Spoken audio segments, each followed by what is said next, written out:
Chapter 1. False Start. The knock on Helena Monroe's office door came just after 9, sharp and hurried. The kind that came from someone who had already exhausted every other option. She set down her coffee and opened the door to find two people whose faces told her everything before they even spoke. Miranda and Paul Geller looked hollow, sleepless, brittle, and full of fear that had begun to harden into desperation. Helena motioned them inside. Her office was modest, but neat. Bookshelves lined with psychology texts, a corkboard of cold cases above her desk, and a leather couch where most clients began with denial and ended in tears. The Gellers didn't sit. Miranda clutched her handbag to her chest like armor. "My daughter is missing," she said without preamble. "Her name is Maya. She's 16. She disappeared 3 days ago." Helena nodded slowly, gesturing to the chairs. "Please, start from the beginning." They sat. Paul reached into his coat and handed her a photo. Maya, beaming in a blue swim cap, stood beside a starting block. Water droplets glittered on her shoulders like glass. "She's a competitive swimmer," Paul said. "Trains at the Eastern Aquatics Club. Last Saturday she was at a meet. During her heat, she was disqualified for a false start. After that, she walked off and never came back." "Do the police think she ran away?" Helena asked, already sensing where this was going. "They do," Miranda replied. "They say it's not unusual for teenage girls to vanish after an emotional event. But Maya isn't like that. She's meticulous. She had her eyes on nationals. She wouldn't throw it all away because of one race." Paul leaned forward. "We know our daughter. She was anxious leading up to that meet, but not about the race. She was worried about something else. Something she wouldn't tell us." Helena raised an eyebrow. "You think it's related to the swim club?" Miranda nodded. She started asking questions about other swimmers who left suddenly. She mentioned a girl named Anna, said the coaches gave her vague answers. Paul added, "Maya even told us she thought someone was watching her, that she felt unsafe. We thought she was just nervous. But now," Helena's fingers brushed the edge of the photo. For a moment, everything blurred. A flash, cold tiles, a locker slamming shut, the echo of water dripping onto cement. She blinked it away. "Sorry," she said quietly. "Just a long week." They didn't ask questions. Parents like these didn't need to know how Helena's instincts worked, how sometimes a sound or a surface could unlock flashes of insight that defied logic. They only cared about one thing: finding their daughter. "What about security footage?" Helena asked. "Footage caught her walking into the locker room," Paul said. "But nothing after that. They claimed there was a glitch in the system." "Convenient," Helena muttered. "Any access points? Back doors? Maintenance exits?" "They're all locked from the outside, supposedly." Helena made a few notes. "Who runs the club?" "Coach Raymond Kessler," Miranda said. "He's respected, big Olympic background, donates to city programs. But Maya didn't trust him, said he gave her the creeps." "And the police? Chief Donovan is on the club's board," Paul said bitterly. "We're not getting anywhere through them." Helena looked at the photo again. Maya's smile didn't reach her eyes. She tapped the edge of the frame. "I'll take the case, but I'll need full access, contacts, names, records, anything you can get me. And I want to see the facility." Miranda nodded quickly, relief blooming across her face. "We'll take you there now." As they stepped outside, the morning air was crisp, but Helena felt something else, a tightness in her chest she couldn't shake. This wasn't a typical missing person case. This felt like the kind of truth people would kill to bury, and Maya Geller had been digging. Chapter 2. Beneath the Surface. The Eastern Aquatics Club sat at the edge of the city park, all clean lines and reflective glass, designed to impress. Helena followed the Gellers across the sleek lobby, where a receptionist glanced up briefly before returning to her screen. The space smelled of chlorine and lemon-scented cleaner. Normal, sterile. Still, Helena felt her instincts prickle. Coach Raymond Kessler met them near the pool deck. He looked like someone out of a sports documentary. Tall, athletic, square-jawed. But his handshake was too controlled, his smile a little too polished. Tragic, Kessler said, nodding gravely. Maya was one of our best. Focused, hard-working. This has shaken the whole club. She disappeared from here, Helena said, cutting through the performance. I need to see where she was last seen. He gestured to the left hallway. The girls' locker room. She went in after her race and never came back out. The security footage confirms it. You mean confirms her entering? Helena corrected. Kessler paused. Yes. Unfortunately, there was a system error that afternoon. The cameras stopped recording shortly after she entered. Helena frowned. System error or manual override? We're looking into it, he said smoothly. We've had technicians out. Inside the locker room, the scent shifted. Still faintly clean, but with something damp and heavier underneath. Helena stepped in alone, letting the door swing shut behind her. Rows of lockers stood like silent sentries.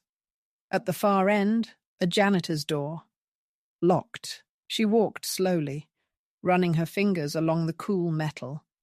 Near one locker, she paused. A sudden sensation, a sharp breath, a stumble, then darkness. Her chest tightened. She steadied herself, breathing deeply. The impression faded, but something had been there. A girl. Fear. Cold. Confined. Back outside, Kessler watched her with unreadable eyes. Did Maya ever report feeling unsafe? Helena asked. No formal complaints, he said. Teenagers can be dramatic, especially around high-stress events. Helena's tone was flat. She told her parents she felt watched. Mentioned another girl, Anna. Kessler hesitated, just slightly. I remember Anna. She moved to another city, common in this sport. Helena's pen tapped against her notepad. Can you get me her last known contact information? I'll have to check the records. Helena turned to the Gellers. I'd like to speak with Maya's teammates, privately. Kessler's smile thinned. I'll arrange something. Helena followed the parents outside. As they reached the parking lot, she whispered, They're hiding something. I don't know what yet, but it's not just incompetence. Paul looked grim. Miranda was trembling. Find her, she said. I will, Helena promised. And this time she intended to be right before it was too late. Chapter 3. Ripples. The next morning, Helena sat in a quiet corner booth at Bright Beans Cafe, a favourite local haunt for students and swim team regulars. She sipped a bitter espresso while waiting for Lily Chen, Maya's closest friend on the team. At 10:05, a girl with long black hair tucked under a hoodie entered and spotted Helena. Lily? Lily nodded and slid into the booth across from her, eyes flicking nervously toward the window. Thanks for meeting me, Helena said gently. I'm not with the police. I'm just trying to understand what happened to Maya. Lily's lips trembled. I already told them everything. I'm not sure they listened, Helena replied. You were Maya's friend. You knew her habits. Did she say anything strange lately?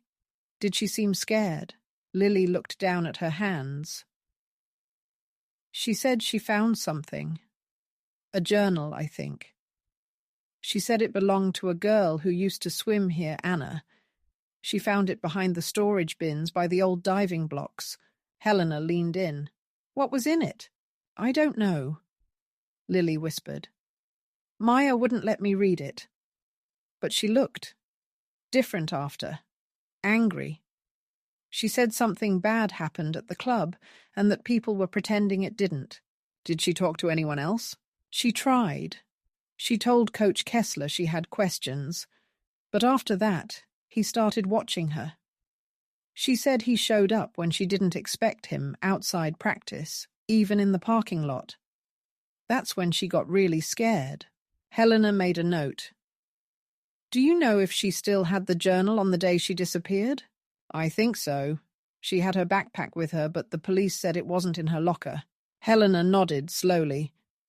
Do you think anyone else knew what she'd found? I don't know, Lily said. But some of the other girls, Sophie, Tasha, they left the team suddenly over the past year. No one ever explained why. Helena tapped her pen against the notepad. Did Maya mention them? Only Sophie. She said Sophie stopped talking to her after some meeting with Kessler. Then she disappeared. Helena's jaw tightened. Patterns, whispered names, sudden transfers. And now Maya. Thank you, Lily. You've helped more than you know. As Lily left, Helena pulled out her phone and called Detective Oscar Reed. He picked up after the third ring. You're early, he said, and persistent. You looked into that girl, Anna. Yeah, Anna Rivera. 4 years ago, age 17, talented swimmer. Abruptly pulled from competition after a disciplinary issue. Transferred schools mid-year. No charges, no public record. Anything off the record? Oscar sighed. Whispers about a coach crossing a line. Parents were paid off. No one talked. Kessler? It lines up. But there's nothing solid. And Donovan won't authorize digging up old club politics. Then I'll dig myself, Helena said. Send me what you have. After hanging up, Helena sat back. Her mind replayed Lily's words. The hidden journal. The sudden silences. The weight of unspoken truths. If Maya had found proof of abuse, or worse, someone had motive to silence her, and that someone might still be watching. She had a name now, Anna Rivera, and a pattern of frightened girls and forced silence. This case wasn't about one missing girl anymore. It was about a legacy built on fear. Chapter 4. The Locker. Helena returned to the Eastern Aquatics Club that afternoon under the pretense of interviewing staff. In truth, she had something else in mind. She'd spent the morning reviewing Anna Rivera's file, what little there was. It was full of redactions, vague entries, and one medical note citing stress-related withdrawal. Helena had seen this before. Not a choice. A silencing. As she stepped through the glass doors, she noticed a janitor cart parked halfway down the hall, unattended. She walked past the main desk, where the receptionist barely looked up, then turned into the hall leading to the girls' locker room. The janitor's keyring hung from the cart's side. Helena paused, glanced back, then swiped it quickly into her coat pocket. Inside the locker room, it was quiet, just the low hum of distant voices echoing from the pool deck. She scanned the rows until she found Maya's locker.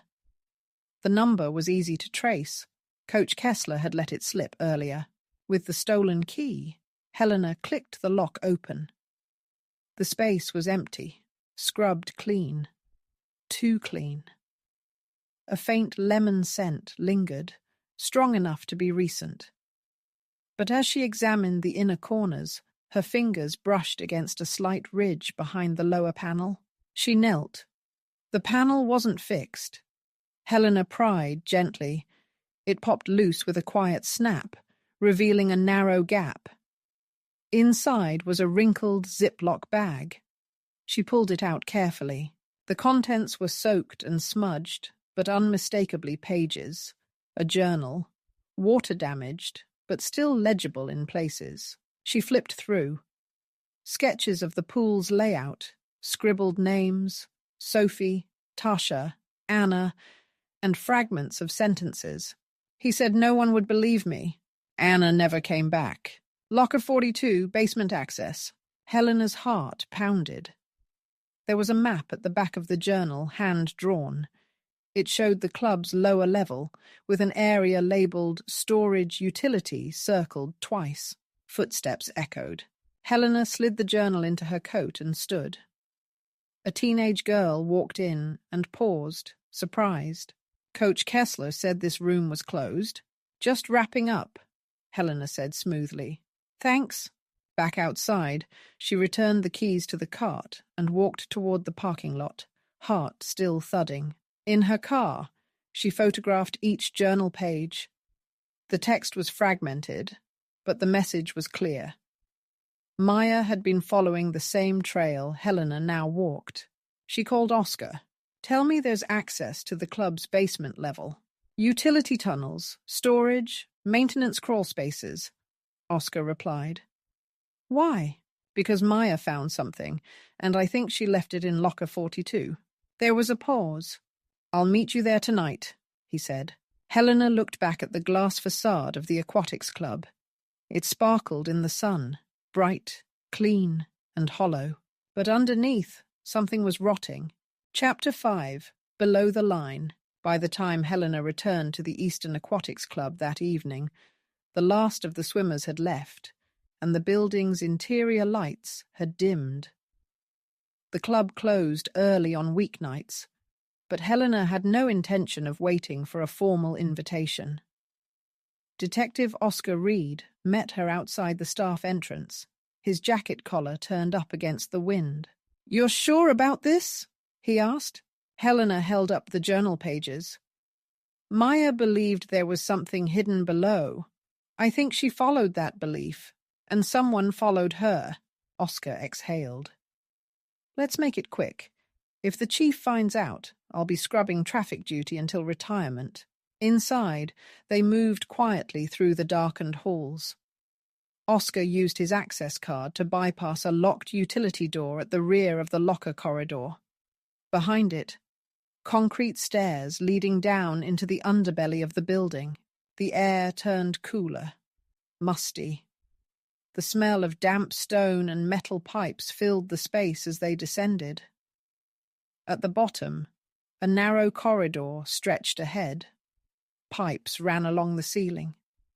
The hum of machinery vibrated beneath their feet. Helena checked the journal's map.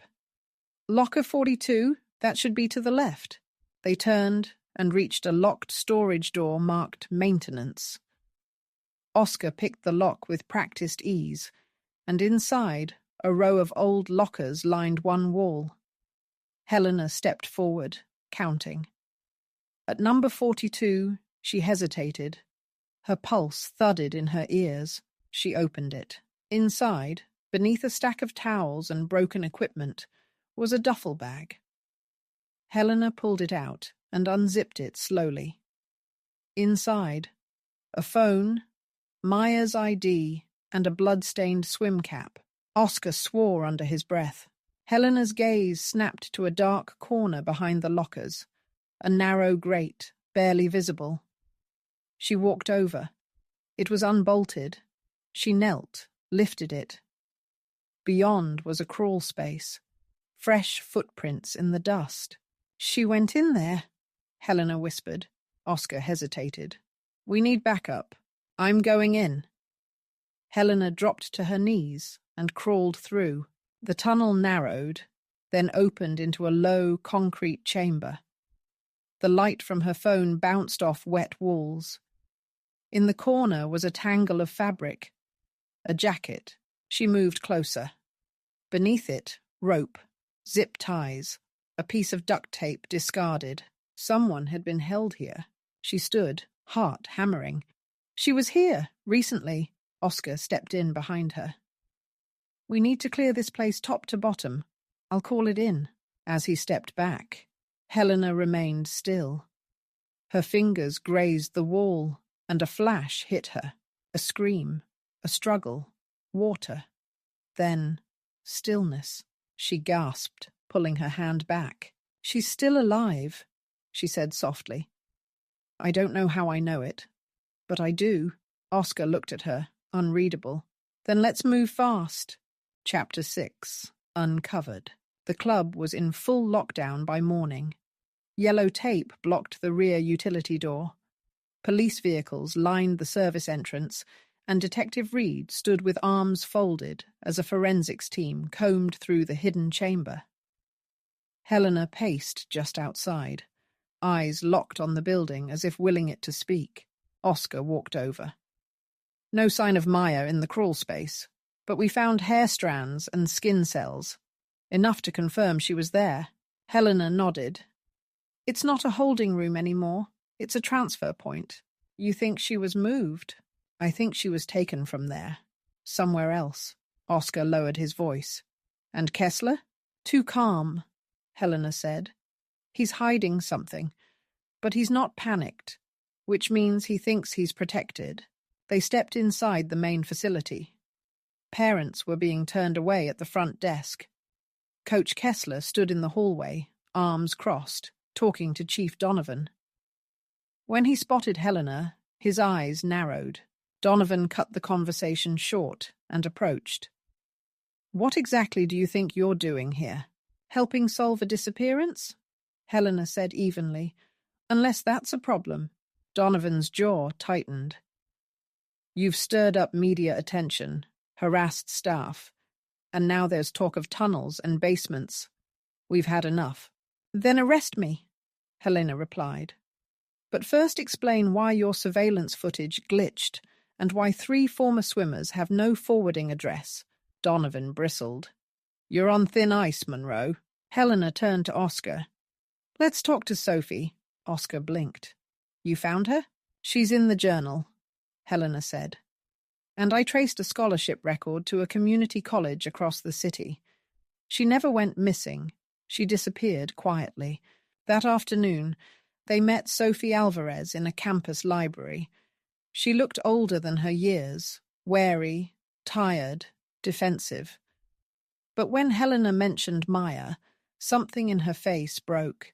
She reminded me of me, Sophie whispered, but braver.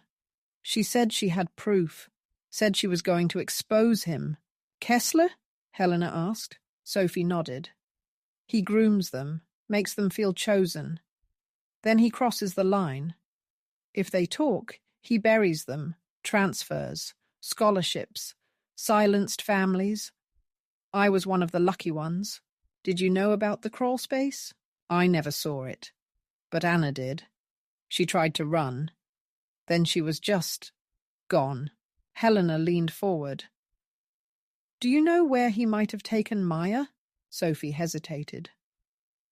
There's an old cabin, east of the city in the woods. The club used to own it as a training retreat. Kessler took Anna there once. She came back different. Then she vanished? Helena stood. Send me the location. Back in the car, she turned to Oscar.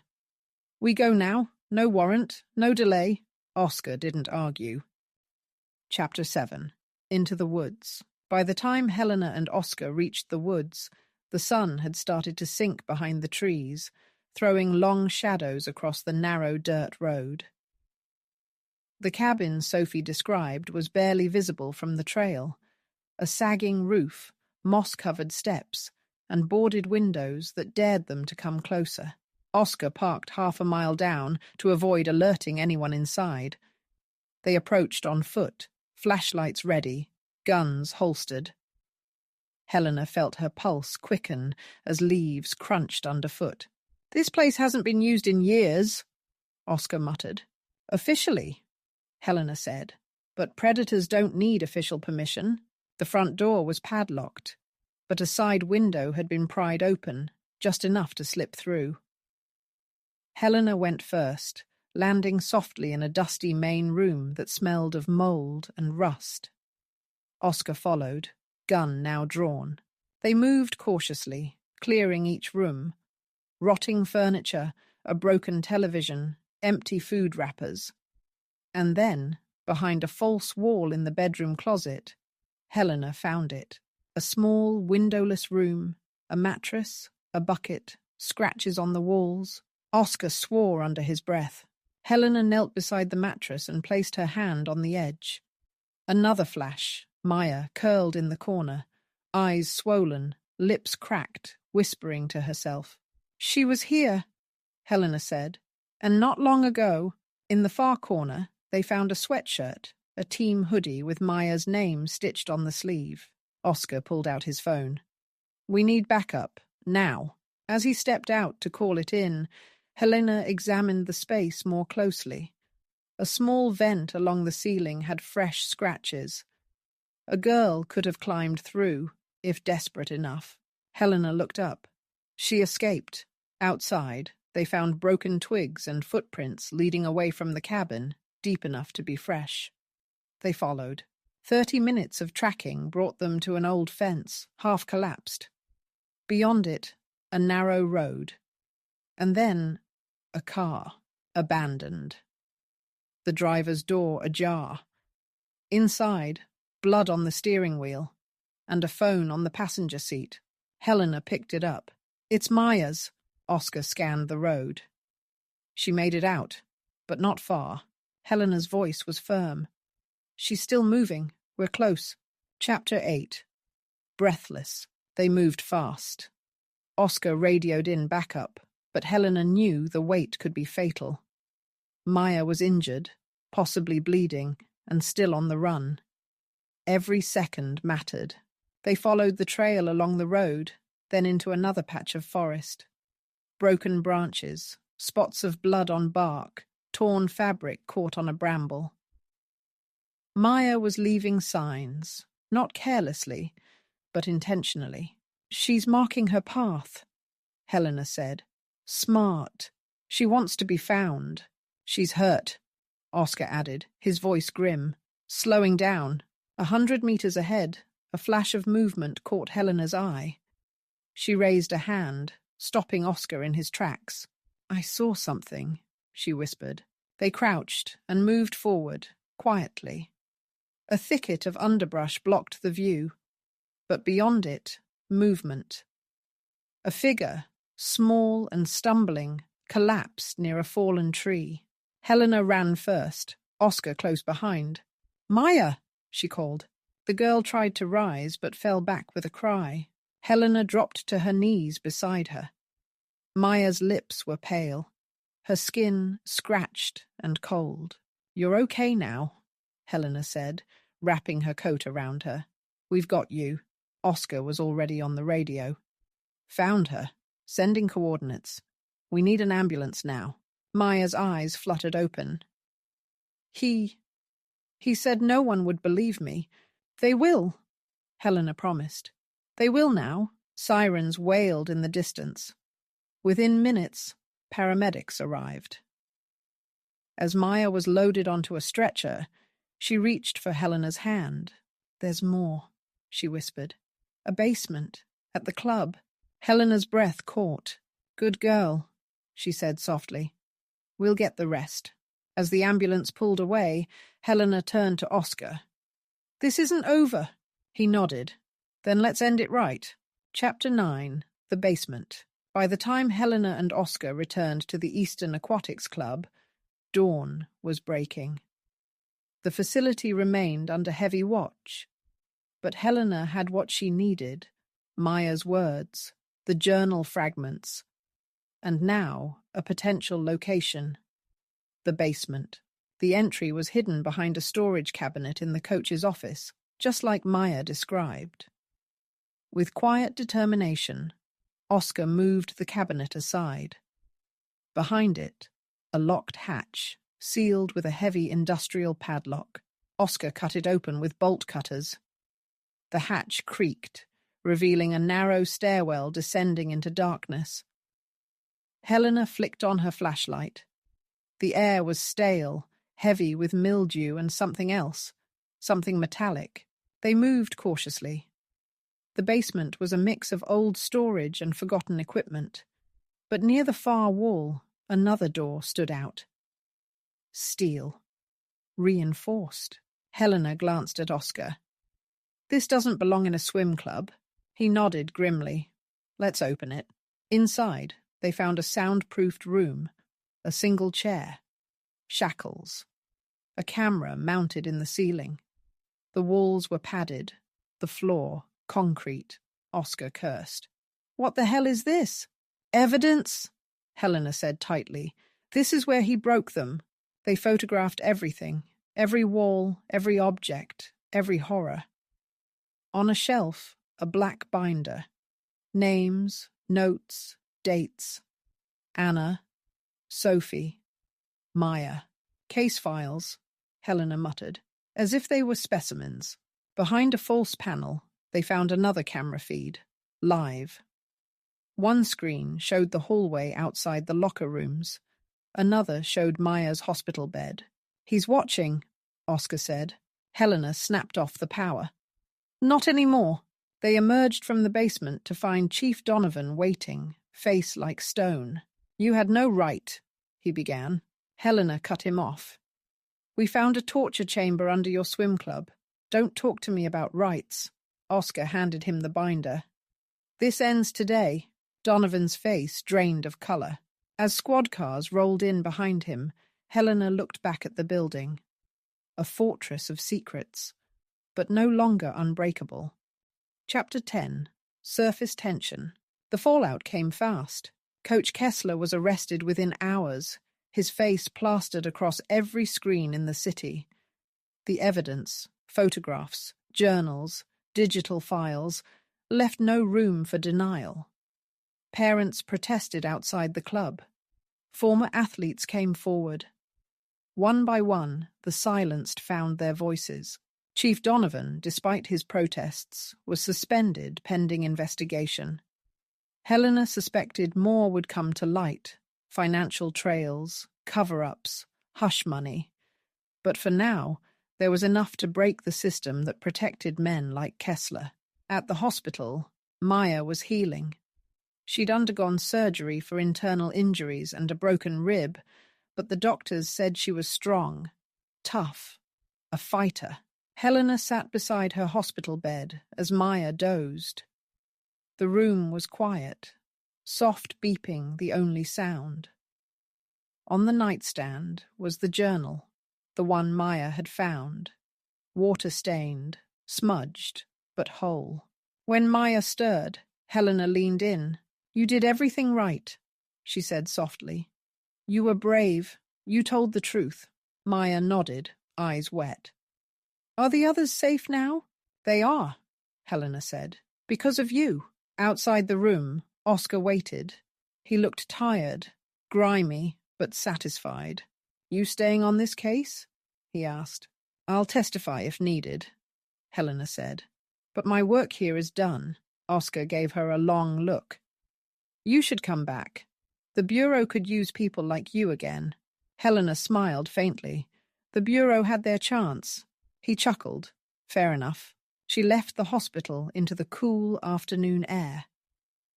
The city moved around her, unaware that one more monster had been unmasked, that one more girl had made it home. Sometimes that was enough. End of chapter and end of book. Like and subscribe to support our channel and to listen to more intriguing investigative stories.